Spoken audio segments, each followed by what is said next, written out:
perfect. And we've got the most fabulous Erin Brown with us. Hey. We are going to be doing an empowered eating chat and chew, talking about our different philosophies and how we eat, what we eat. We're going to dish up some good tips.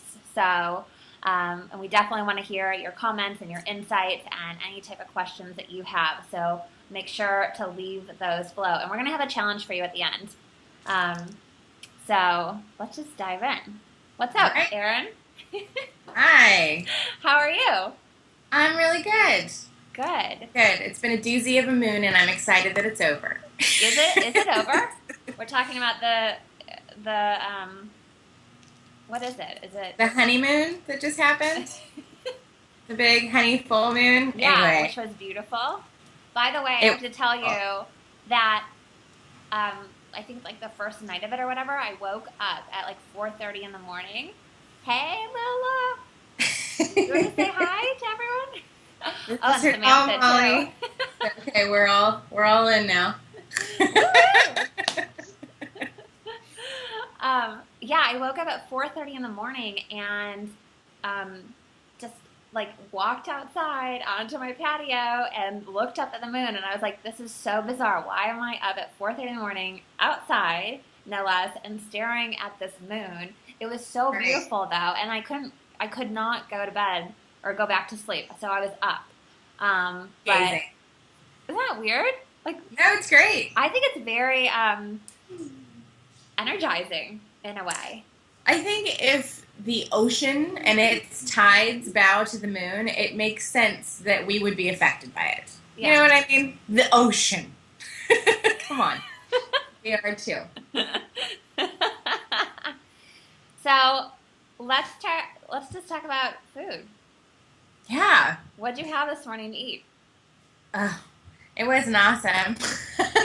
Every day I have Ezekiel toast and I have just a little bit of mayo, lemon juice, and avocado every day. Yeah. But I was out of that. So I had a multigrain waffle, which is fine. It's just not my favorite with Yeah. the same setup. So it's fine. Need to go to the grocery store. So you had a waffle with some mayo and avocado on it? Yeah. Nice. How was that?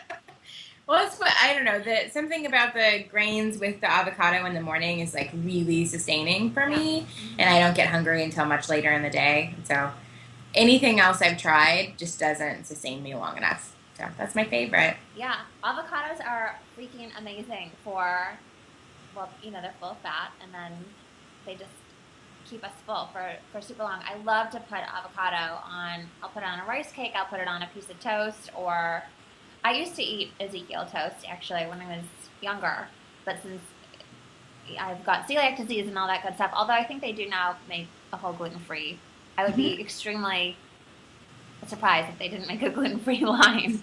But anyways, because everyone's gluten-free, or going all the big brands. Yeah, but I had avocado this morning too. I put it in my smoothie with a little bit of ginger and turmeric, and I totally thought about you this weekend. I was in the. Do you have Sunset Foods in Kansas? No. Okay, we've got this like small chain of grocery stores called Sunset Foods, and so anyways, I was giving a talk on how to make smoothies and how to heal your GI tract and all that good stuff, and I went downstairs. I was like, wait a second, in the middle of my presentation, I have to show you guys. We don't have turmeric. Ran downstairs, took my phone. I was going to totally take a selfie of me with the turmeric, but then I got this nice woman to take a photo of me. And I went like this, and it reminded me of you in that photo where the you can do it photo. Yeah.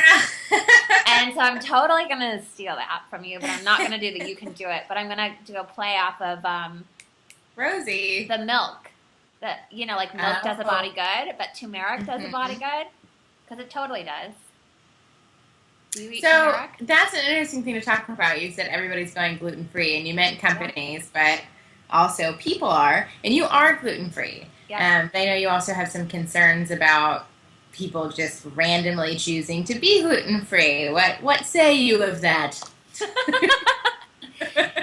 So, yeah, I mean, gosh, gluten-free. It's like this big, it's such a big thing right now, but I feel it's so big, but there's so many people who actually don't really even know what gluten actually is. And so just to clear that up, gluten in and of itself is a protein, and it's actually made of two smaller little amino acids called glutenin and gliadin, and they come together and they kind of create this stickiness factor.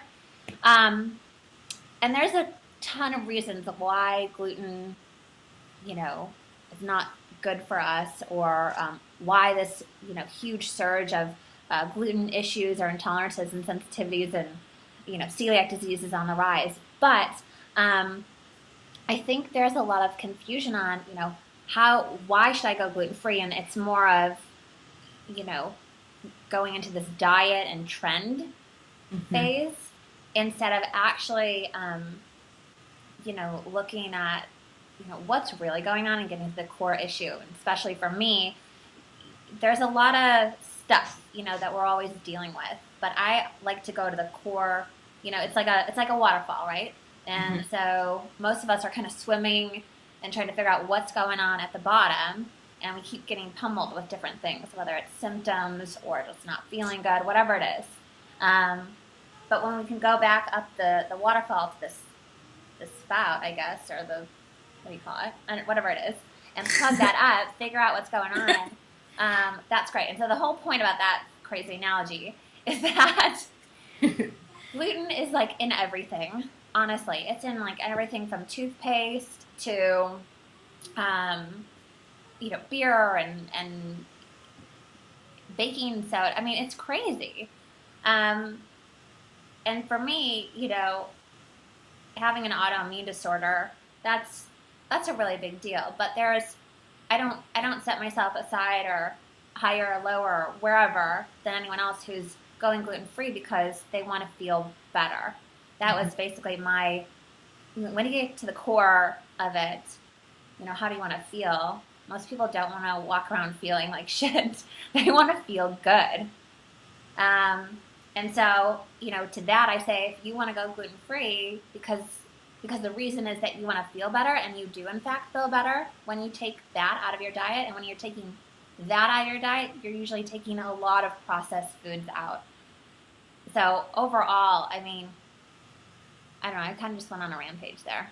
I got a lot of passion about it. To that end, what if I decide to go gluten-free, but then I just go buy all the gluten-free stuff at the grocery store? Am I doing better for myself? Well, yeah, that's the whole thing, right? Because a lot of people, and especially at this expo that I was at a couple months ago now, you walk in and it's like gluten-free pizza, cookies, crackers, chips, cakes, pies. I mean, we're making a slight shift from gluten to non-gluten, but we're still eating a ton of processed foods that, yeah, there is a time and a place for those for sure. I mean, who doesn't like a cupcake or a brownie once in a while? I love that, I wish they made Sara Lee gluten-free lasagna, man. I would eat that in a heartbeat. Oh my God, and the banana cake is so good. But, I mean, you just had a moment. Have you ever had that? So No. good. Do you know what Sara Lee is? It's real serious. No, really? Well, it's something that I've seen too because for a long time, and you don't actually know this yet, but for a long time I was pescatarian. I recently started eating meat again. Woo! How you feeling, girl? So, good. I'll talk about that in just a second. But I would notice a trend, a lot of people asking me questions about stopping eating meat while I was still eating fish. I don't know. I've never been dogmatic about any of these things. Even when I was talking about becoming pescatarian and my diet naturally evolved in that direction because of what I was comfortable with, I've always called myself a shitty pescatarian because I'm not just trying to be called to task by some dogmatic force that says you aren't pescatarian enough or whatever. So I don't really live under those restrictions or have like a club of people who eat like me that I feel really aligned with. But a lot of people would be trying to cut meat out of their diets thinking that that was making a good health choice. Mm-hmm. And I think that you can definitely be gluten-free, you can be vegan, you can be vegetarian. There's all these choices wherein you can carve out a really healthful diet for you. But most people that I know who become vegetarians then just mostly eat cheese and bread, Yeah. which isn't healthier than choosing to eat, chicken. The reason I stopped eating meat is I saw Food Inc. and it did two things for me. It lifted the veil because I had always sort of like, if I was preparing chicken, I was thinking of this as food product, like intentionally, like this is not an animal, this is food product. And so watching animals be slaughtered, both in the more kind and in the manufactured ways, made it unstomachable for me. I just couldn't handle it. Yeah. And it also raised my awareness of what's happening with animals, um, in terms of not just killing animals and that compassion set aside, but for my health, what's happening with what they're being fed, how they're being housed, and do I want to put that into my body? And so for my family who didn't stop eating meat, I just started getting really careful about what kinds of meat I was getting for them and where it was coming from, and really mindful of my labels and where I was sourcing things, which is more expensive, but I would rather have less meat in our home and have it be meat that I feel really good about. Right. And because I was eating vegetarian, we had a lot of vegetarian meals and we ate a lot of fish. Yeah. But in the last year or so, I've been craving meat. And so I just sort of started exploring that within myself. And I worked at an upscale dining place waitressing for quite a long time. And so I would see like whole pigs butchered and stuff. And that didn't bother me. I just didn't want to eat it. But I wasn't mad that anyone would eat it. And so I'm sort of relearning what that means for me. But I've been really enjoying trying some of those things again that I've really been missing for the last 5 years, almost 6 years. And it's nice, and I'm enjoying the way it makes me feel. I probably eat meat a couple times a week, and I make sure that it's, I feel really good about where it's coming from, but I feel full in a different way that I don't know if I would have known without taking this long hiatus.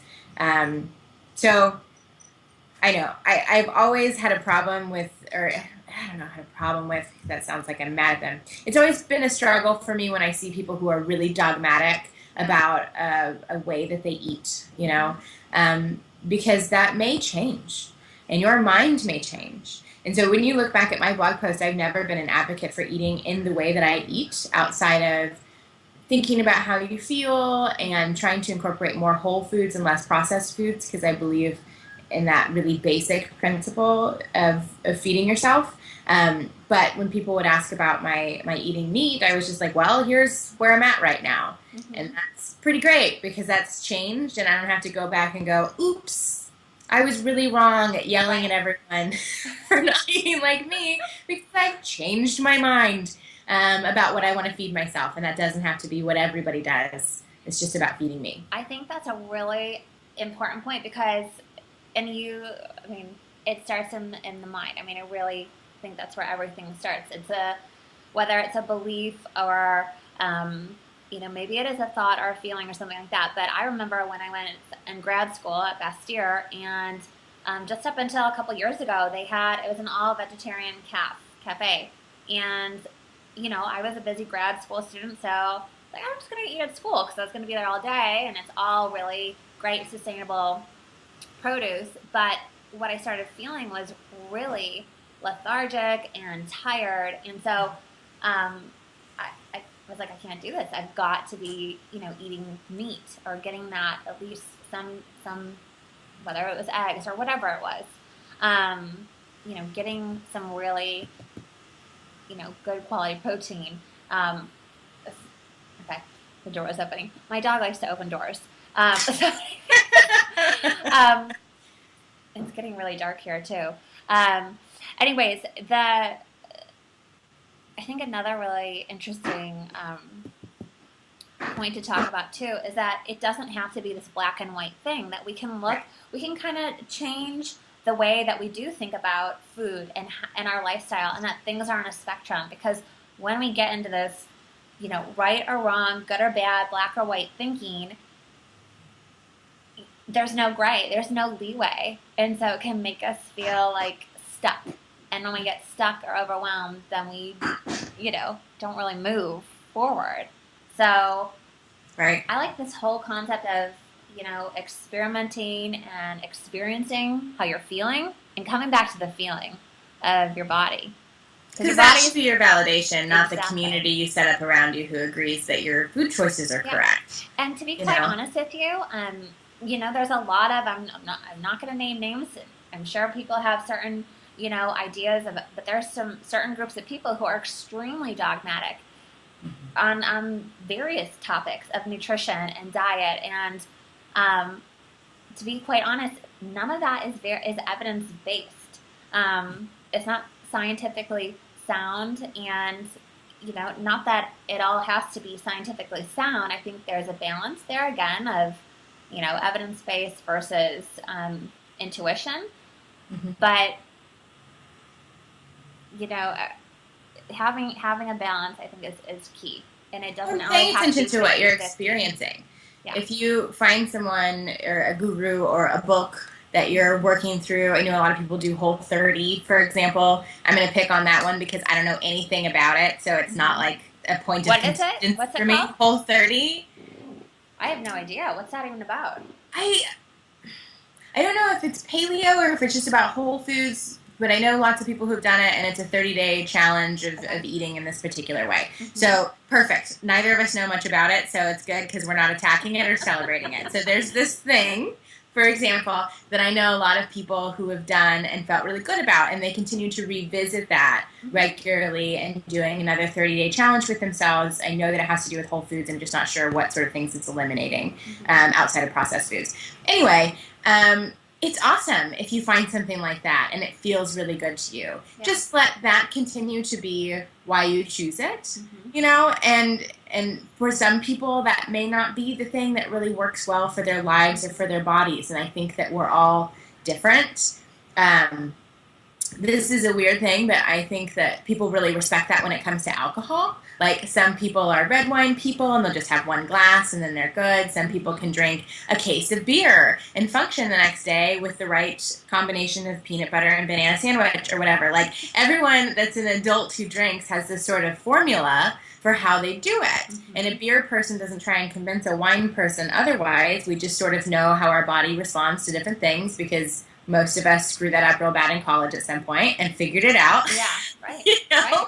And I think that food is the same way, that there are, my breakfast that works really well for me is not going to be the breakfast that works. And in this case, it's not the breakfast that works for you. Right, right. I think that's important too. I mean, the whole thing about, what's going to work for you. And there's so much what I call, I know you've heard me say this, nutrition noise. There's so many people out there saying, do this, don't do this. And, it's interesting because we're in this time where we have so much information accessible to us via internet, Google, whatever. And what I've been seeing and hearing is people are the most confused. They don't know where to turn. There's not, the trusted, I would say, professionals, and not to knock MDs or anything like that, but there's not a ton of, there's some doctors who go above and beyond nutrition, education, things like that. But, in school, there's not a lot of, there's one course, I believe, of nutrition. So, really looking at the whole perspective of the whole person. When a person comes into, I don't have an office per se, but when I, meet with a client, I want to know everything that's going on with them, all their stressors, because like you and I have talked about, there's, it's not just food and it's not just food, it's everything. It's your lifestyle, it's your stressors, it's your thoughts that can create all this stress that actually can do a huge number on your digestion and your absorption. It's funny, someone messaged or, something on Facebook about, I wrote something about pills, and I'm not a big pill pusher at all, even supplements. I think there's a time and a place for sure. But really weighing the pros and the cons. And again, everyone is so different. They've got their own different chemical makeup and their own body type. But, the one thing that this person was saying was, well, diet and lifestyle doesn't work for me. Well, or diet and exercise. Well, we're not looking at the whole picture. What's going on with your stress life? What's going on with your thoughts? Because it is a proven fact, scientifically proven. I mean, even I don't even know what my book is about it, but your stress raises your blood pressure, can raise your cholesterol. I mean, it's a big determinant. So we've got to start really putting that in the equation, I think, of looking at what we're thinking. Right. And especially why we're eating too. Because if we're eating like a nice question for that person is, yeah, go ahead. How is it not working? What's not working? Are you not losing weight quick enough? Because I don't even, for me, weight loss is just not in the equation anymore. So, my exercise works really well for me for what I need it to. I walk to clear my head. I lift to feel powerful. And I know that those things are really good practices for my body and keeping me healthy and strong and fit in terms of not looking a particular way, but being able to chase my daughter at the beach. I have the fitness level to do that. That makes me happy. But exercise works because I'm looking for the immediate result, and I've experimented to find what activities have the best immediate result for me. I'm experimenting with something new now. I've been toying around with the idea of stand-up paddleboarding on the lake here. Are you? Have you done it? No, but I'm really nerding out on the internet about it right now, and found where I can take lessons here. But just the idea of being on top of the water, because I like anyway, I could nerd out about this for a while, but I continue to evolve and figure out what's the next thing that's going to make me feel really great. What's the next thing that I can do as a part of my daily practices that are going to enrich my life? And exercise really works for me in that way. And sometimes I find that I lose weight, and sometimes that I find that I gain weight. And it's usually really objective and clear for me to see how that happened. Like this week, girl, pigs in a blanket. We've just been on this summer thing. I posted on Facebook the other day that some days, most days, my lunch is a big, beautiful, bountiful salad, and today it was the cold macaroni at the bottom of the pot. Because I was doing laundry and running in and out of the kitchen, and that was available, and I was hungry. Right. And several people very kindly, I get the sentiment, commented and were like, you can do better next time, and it's about being mindful. And I'm like, girl, in that moment it was about eating the macaroni and cheese in the bottom of the pot because I was hungry and it was available, and that's not my regular practice, so it's not a concern of mine, and that's what I ate. And every time that I sit down to eat, it's not about this meditative spiritual practice of feeding my body. Sometimes it's about, Dad last night made pigs in a blanket and tater tots, and I was hungry. Mm-hmm. That's what I ate. And it in me losing 20 pounds, and it also didn't result in an emotional crisis, and it's not a recipe I'm going to post on my fitness blog. Right. But it's reality. I mean, I think that's the thing is, let's talk about, Facebook for a second. I mean, we can post whatever we want, right? Right. We can post only the good stuff. But I think that's giving, a false, it's just not being, in alignment and not authentic.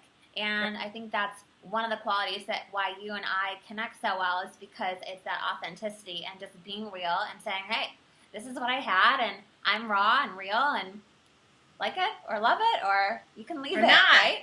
Well, and if I can help someone feel less guilty and remorseful after finishing their kids' macaroni and cheese, then amazing, because that's something that I've absolutely given up. I don't feel any guilt about that. This morning, after the pigs in the blanket, I got to tell you, I did not feel very good. I definitely wasn't going to go run sprints. And I didn't beat myself up about that, but I just had a moment where I was like, girl, you know what you ate last night, and you know what's happening in your stomach right now. That's what happened, right. And so I'm not going to make that choice again. Just like with the alcohol, if you woke up with a hangover, hopefully you wouldn't beat yourself up. Hopefully you're not doing that constantly, but you go, okay, well, this is what I did last night. That's why I feel this way this morning. And I'm noticing that stuff about food all the time, especially now that I'm reincorporating meat into my diet. It's like, how does this make me feel? Do I feel, energized? Am I too heavy? If I have, X amount, do I feel just like I need to take a nap? Like I'm relearning how to eat meat again and how that works for me. And I don't feel any guilt about it. I'm just figuring it out so that I can feel good because I deserve to. And I could give a shit what that means for my scale. I'm having a life, not a diet, you know? Yeah. That's it. Yeah, exactly. And that is, I'm curious too. I mean, and I've asked, um, Linda Bacon, she wrote Health at Every Size. She's got this whole movement going. And that's one of the things I asked her. I said, what do you think it's going to take to really, I mean, this is going to be a paradigm shift. How are we going to shift the mindset that it's not about your weight? Right. It really isn't. You can be healthy. You can be healthy, at whatever weight you are. Now, dependent upon, there's some outliers, right, or outliers, but you really can be. And it's not all about everyone, let's try and get to this size, and everyone's going to be happy. Because I'll tell you that when I was, running 10 plus miles a day and going to the gym, and I was probably the most angry I've ever been in my life, probably because I was super I wanted to eat what I wanted, and I was so restrictive. I was probably the skinniest or the thinnest, great, body, but I was so unhappy. And I think it comes back to values and beliefs, and I was not in alignment with that. When I let myself, honestly, when I let kind of all those rules go, it was funny what happened. I gradually kind of went up in weight. I could tell that, but then I kind of came back down. And I don't know, have you heard about the set point theory? No. This is something I've heard about in grad school, and then Linda Bacon talks about this in her research and all of that.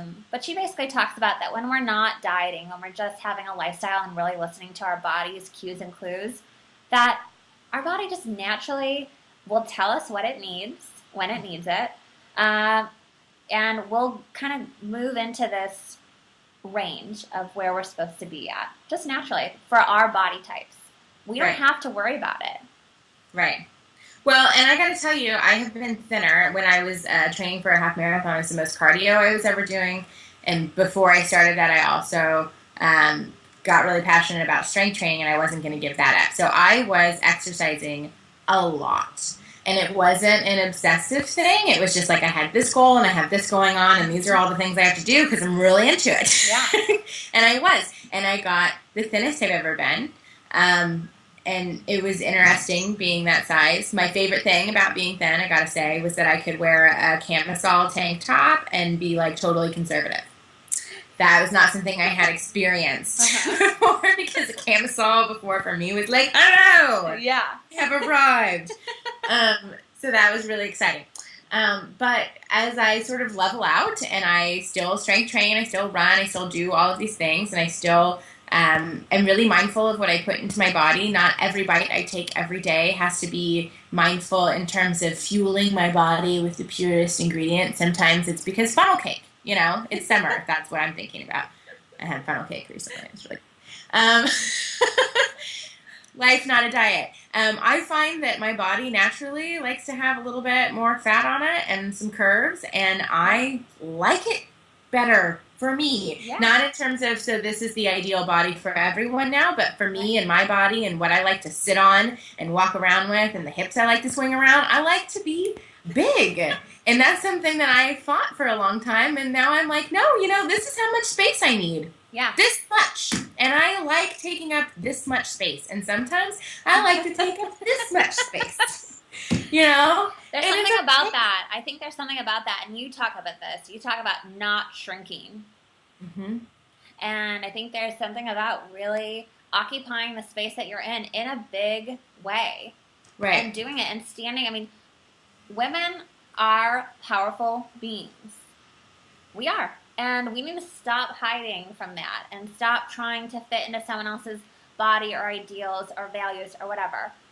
We all have a voice. We're all extremely powerful as individuals, but again, as together, we are even more powerful. But I think that is a message that you really bring out in your words, when you speak, and is to really embrace and love your body, for who you are. It's crazy raining here right now.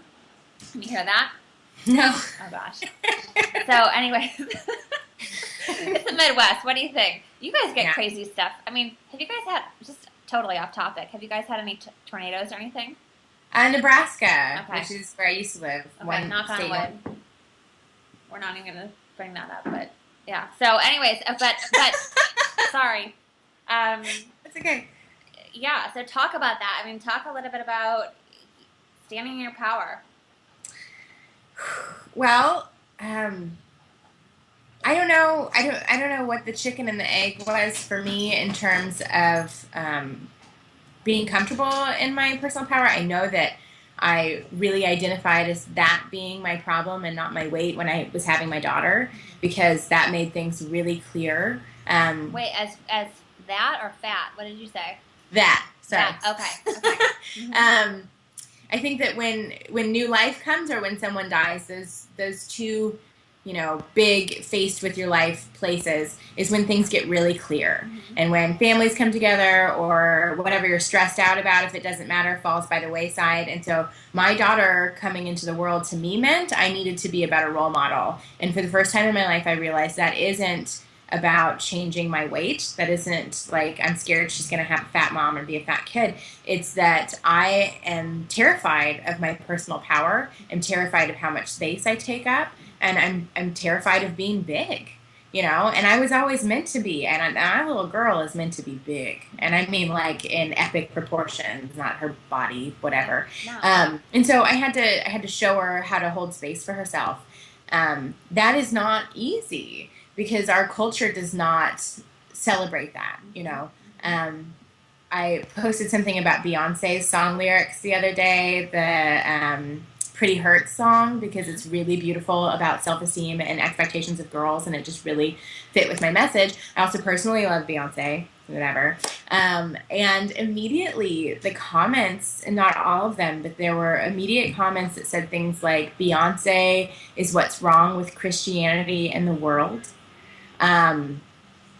Really big blows, and she's just like this, she's a pop singer she's a celebrity, people kind of know things about her, but I think the reason, for example, with her, that people attach such powerful ideas to her, she's what's wrong with the world, it's because she's really powerful. She's unapologetic about her space, about her sexuality, about, her voice. She's just taking up space and not apologizing for it and not really commenting back when people have things to say about her. Yeah. And I think that's a really powerful example of what happens when a woman gets to be powerful and how everyone has to knock it down. I've definitely had that experience online, but every time that happens, it just gives me an opportunity to pause and allow myself to take up the space, but it's not easy because we're not told to do that. And I'm regularly and often called a bitch just because I have a point of view.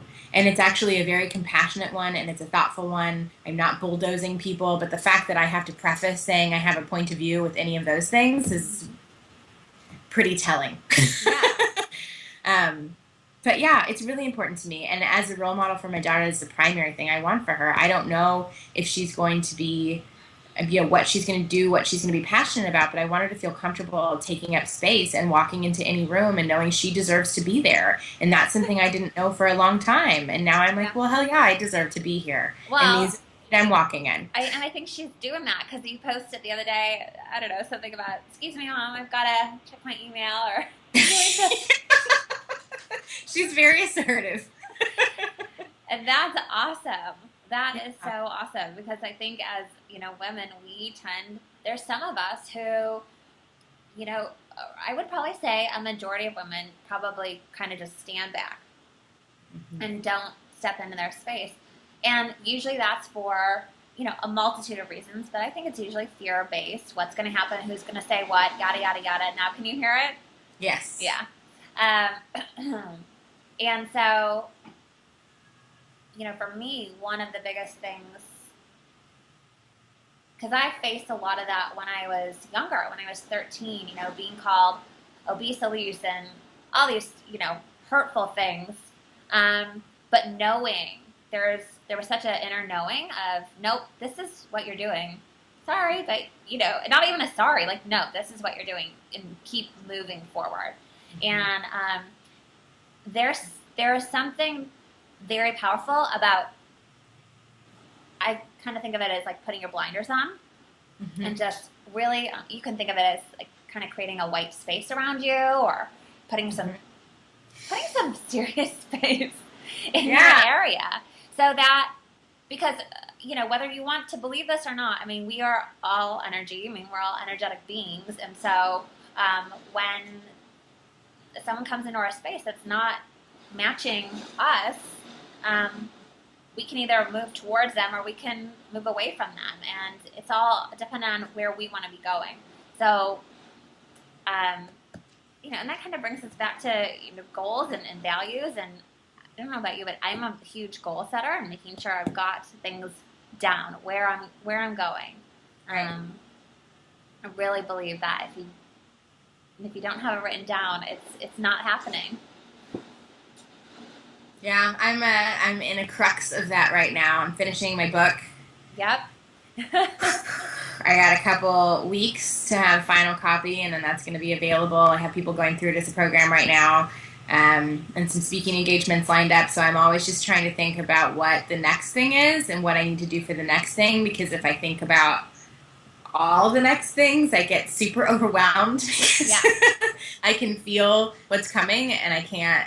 I just gotta, okay, what's right now though? Yep. Do what's right now. But it's interesting. It's interesting living this way of not cowering. I've never been really big on rules, which makes sense to what I'm doing because I'm asking the culture to change. And I'm trying to be a catalyst in changing a culture. So that's pretty much being like, your rules suck. That's who I am. Yeah. So acknowledging, all of the points about you as being strengths and how to hone them in.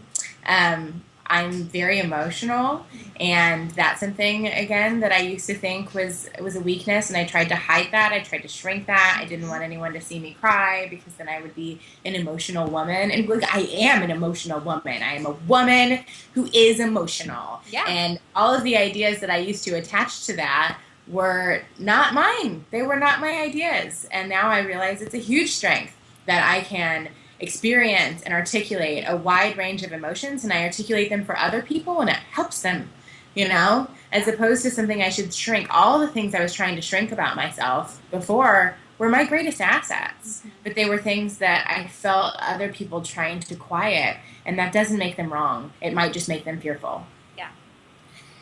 Yeah, and it's funny because, well, you talk about shrinking.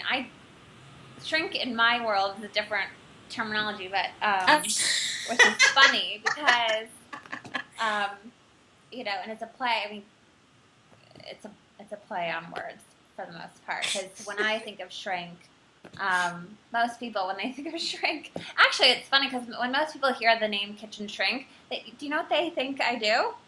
What? Like remodeling kitchens or something. Oh, isn't that interesting? Like you make them smaller? I remodel cabinets or something like that.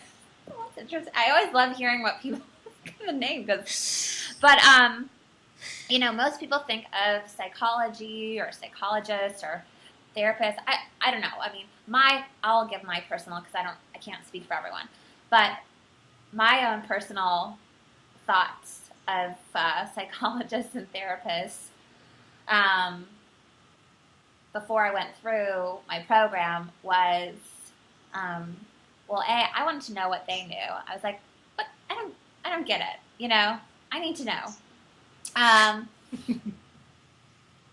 But really, it was more about a learning, an inner learning about myself. And so it's interesting because when I talk about, I don't really use the word shrink, just in the context of really just an inner exploration of learning what's going on, with yourself. Because I really believe that we all have specific talents. We all have a specific purpose that we're here to do. And through different experiences or life, sometimes that just kind of gets muddled over. And but ultimately, we all have the right, I always say the right ingredients, or we all have the tools. We all have it within us. We just need to, get in there and figure out how to pull that out a little bit better. And that's kind of what both of us do in different ways. Well, and I think that the culture of business is changing a little bit to support that. My sister works for a company that I think is really cool, and they have grown something like 500% in the last couple of years and are doing really amazing because they bring people in an entry-level position, they train them and they do that job, and then they reevaluate regularly, like at a year or before, and say, what about this is working for you? What are you passionate about? And instead of, chiseling at this person to make them the way the company wants them to fill this job, they create a job based on that person's strengths that is going to best help the company, which I think is so smart.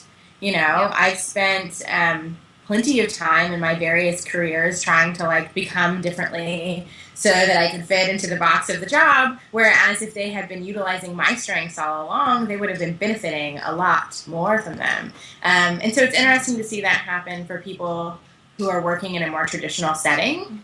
And then for people like us who are just like, well, I'm going to be me and make that a job, then that's pretty exciting that that's a thing now too that you can do. Yeah, creation. I think it is really exciting. The other day I was driving, I was listening to Dr. Wayne Dyer, and he was talking about, I've been doing some experimenting with different meditations and mindfulness practices that I will do anywhere, anytime I can. The one interesting thing about it is that I've had to be my own advocate and kind of be my own person who's like, no, instead of listening to that rap song or that Lil Wayne song, you're going to go listen to, something that's going to enrich and grow your mind. Because Lil Wayne's not helping me grow my mind. Let me tell you that. He might be helping you shake your booty, though. That is true. That. And you know what? And I want to, let's talk about that for a second, because actually it was my brother. It was my brother, he listens to rap and all that good stuff. And I like rap. I like all different types of music. And again, there's this balance that comes in, because sometimes I like to just put on a song and dance. And I did that the other night.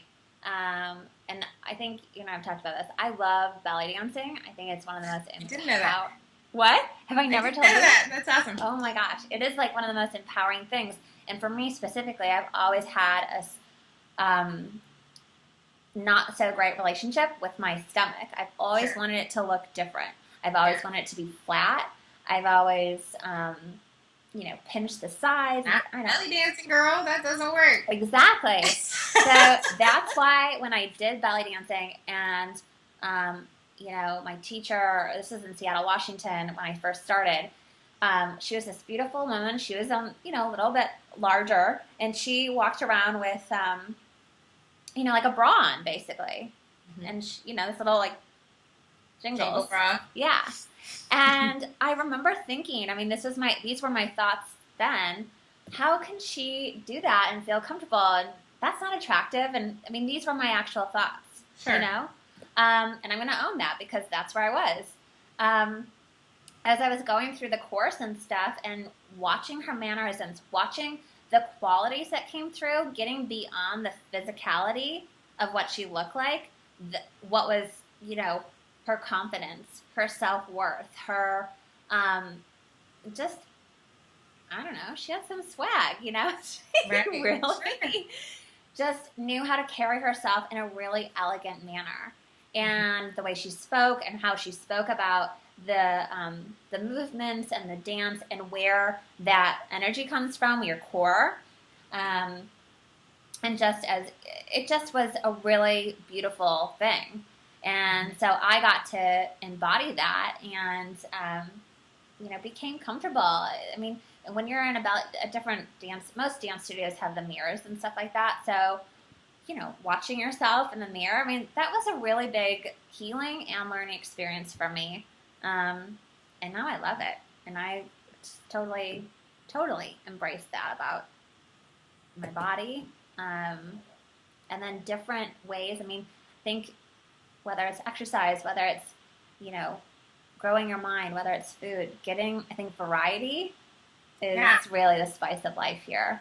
You know, you're looking at doing paddleboarding. That's amazing. You know, there's so many different types of and ways you can move your body. It doesn't have Yeah. to be the same thing every day. Yeah, and you can do the same movement. I started my book actually talking about getting quiet in exercise and getting loud in exercise with yourself and what that means. I've been experimenting lately with I really like a solid strength training routine. It just makes me feel strong, and I like the strength that it gives me physically. But I don't always like the energy that I usually take with me to do that. I don't always need that energy because usually I go in there and I'm like, getting big, I'm getting powerful, and I need that less lately and more comfortable with my power. I need to get really quiet so that I can get calm and so I can get clarity about things that are going on in my life, but also about the direction, about my writing, about whatever I'm doing. And so I'm needing to get quiet now that I feel comfortable in my power. And so I'm trying to learn how to take my meditative mindset to the weight room with me. And it's had various results, but it's interesting because that's a place I'm kind of programmed to feel a particular way. Like I walk in there like doing stuff. And I'm trying to walk in there like, and this is like totally different. But setting intentions for what you need, knowing what that is, honoring it, and bringing that intention to whatever you do works. I meditate in the car. Not completely in a way that would make it unsafe for me to drive, but if I'm at a stoplight or somebody's being obnoxious and I feel like my anxiety start to come up because of something that's happening while I'm driving, I take that moment to really just be with my breath, or I'll do the one nostril breathing. But all of these things, I never would have given myself the benefit of experimenting with and practicing and figuring out what works for me if I didn't come at myself with love. So it's the same thing with food as it is with exercise, as it is with meditation, or whatever you do to clear out the chaos in your head. If you can't approach yourself with some amount of love and respect and knowing that you deserve to spend time sorting yourself out, then you're never going to get there, especially as long as you're trying to find the correct food dogma or, the newest exercise craze. It's going to make you look more like Kim Kardashian or whatever it is that you're trying to do.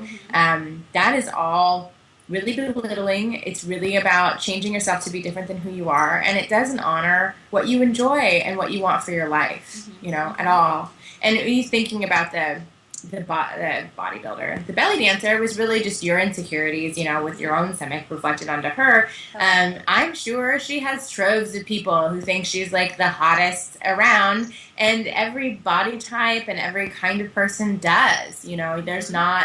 There is fortunately, I think, not a way to get your body into a way that everybody's going to agree is awesome. So if that's the goal, it's impossible. So for me, that really opens up my eyes to, okay, great, I cannot do that. That goal won't work because it's impossible. What can I do for my life then? What can I do for my body that's positive? How can I appreciate it the way it is? If, when I was most disappointed with my body, I just had Lola, I was just turned 25, and I couldn't go up a flight of stairs without feeling winded. That was a physical thing that was disappointing to me. How can I tackle that with love instead of just picking apart what parts of me jiggle? And let's talk about that for a minute, because I think we've both been there in different ways, and this is something we discovered when we first started chatting, that we both have had some pretty immense struggles, and we've both overcome them. Not to say that there's not struggles on a daily basis, because there totally are, right? Yes. There's certainly days, I will tell you, I will be 100% honest. It was Mother's Day, so what was that, May 18th or something, or 26th, something, whatever, it doesn't matter. But before I was going out to dinner, taking a shower, literally was standing in front of my mirror in my closet, and I felt like I was probably 5 years old. I had a meltdown. Crying. I was stomping my feet. I don't know what to wear. Nothing looks good. The difference being now is that I allowed myself to kind of do that for a minute. Pause and say, okay, do you want to continue that behavior? Is that really getting you to where you need to be, or how else can we do this? And I think that's one of the most helpful questions to ask yourself is, how can I do this? How can I, work through this in the best way possible right now in this moment? Mm-hmm. That's continued to evolve for me. If I were to take a step back and take a critical lens at where my body is at right now, especially because this last year has really been about writing for me, and so it's been a lot of slow walks and sitting by water, and I only have X amount of time to spend on myself, and I've been foregoing the more intense workouts that I enjoy and am used to for really getting quiet so I can be prepared to write. That's not.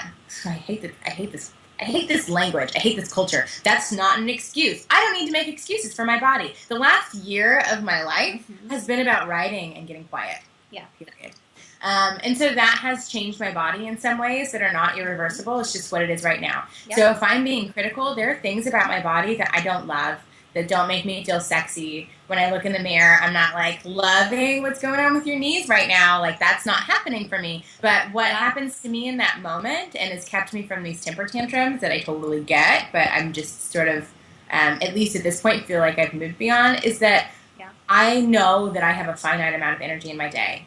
And I do not want to give any of it to that at all. And so if I have a moment, I'll be like, noticing that my knees look different and I'm not loving it. Yeah. Great. I'm going to put on whatever outfit I want to put on today, and I'm going to go out about kicking ass of my day because I've got writing to do. I've got a baby to raise. I've got a job to work, maybe two. I've got shit to do with my life and my energy, and I don't have any more to spend in my mirror. Yeah. Having a sorrowful, mournful moment for my body. I'm not sorry. That's what it is right now. And if I want to focus on that in the future and change it, I know that I can. But at least at this point for me, I can't imagine dedicating any of my energy to changing my body in a specific way. Because I've seen how powerful it is for me to just really focus on my own growth, owning my own parts and conflicts in my life. Really being present with my baby when she's around. I want to feel like I really lived my life, and every moment I spend mourning in front of the mirror, I feel like I'm losing it. Yeah. I'm not where I need to be in my life. It's just not. It's a place I'm not willing to go anymore because I don't think it deserves my energy, and I think I'm worth a whole lot more than that, and so I just won't. Yeah, so, and right now, I'm not loving it. I don't care. I don't care. Well, both you and I have been, on this journey of writing. We both have written our own books and programs and things like that, and it does take a toll on your body physically. I don't know what's going on with my hair. It's being a little crazy. That's okay. We're loving it, right? But yeah, it has taken a complete toll on sitting for hours. Hey, Lola. Sitting for hours and but knowing that you're giving a piece out into the world, and that's been and just knowing that, well, this is where I'm at right now. And one of the most helpful things that I've found is when the first thing that I do in the morning, and I think I've shared this a couple different times at different places, but this is one of my secrets to getting to from where I was probably not that long ago, maybe even a year and a half, 2 years ago, from hating my body to loving and celebrating my body, was getting up in the morning, whether I wanted to or not.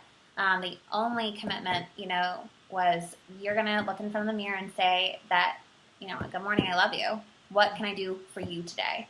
Right. And it's not going to be about changing, your body. It's going to be something that's going to nourish you, whether it's having a smoothie or a nourishing breakfast or doing some type of an extra, whatever it is. But that's been the most powerful thing for me, is to get up and to say that, look myself square in the face, in the eyes, and say that to myself. This one spends a lot of time in her mirror. You do, Lola? Yeah. You feeling camera shy? No, you're not. No, you're not. No, you're not. Oh, well. Are you guys going to have a good day today? Yeah. What are you guys going to go do? Your ice cream social? Or your ice cream cookie class? We're going to make ice cream, and then I'm thinking about the beach, but Lola's not so sure, so I don't know. But it's our very special day together, and I promised her this is my only work time today. All right. Well, you guys have a really fabulous day, and I think we should let's do like a little mini challenge for the people, the folks who are watching this. What should the challenge be? Lola, what do you think? What do you think we should challenge the people to do? Run. Run! Jesus, run. Lola likes to run. I love what you were just talking about, that we're going to do something loving for yourself every day. I'll show her Nico in just a second.